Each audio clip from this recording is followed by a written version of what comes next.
Потрошувачката кошничка е готова и дадена е на економско-социјалниот совет. Очекуваме позитивни сигнали од сите и ќе почнеме да ја пресметуваме, изјави денес заменик министерот за економија Марија Ристевски.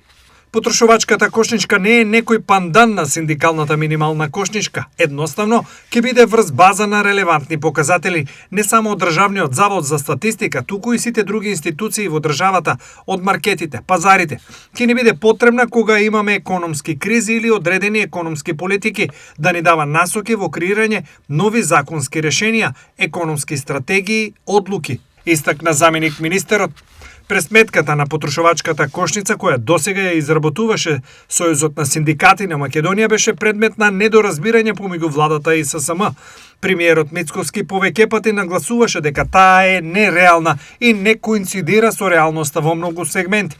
Така забелешка беше што кошничката на ССМ редовно содржи вон сезонски и екзотични овошја, цигари, алкохол, одмори на престижни дестинации и слично, што според владата беше неприфатливо бидејќи станува збор за работнички плати и трошоци.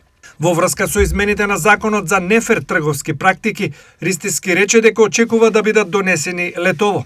Повтори и дека казните ќе бидат многу поригорозни, а со одредбите ќе бидат опфатени и добавувачите.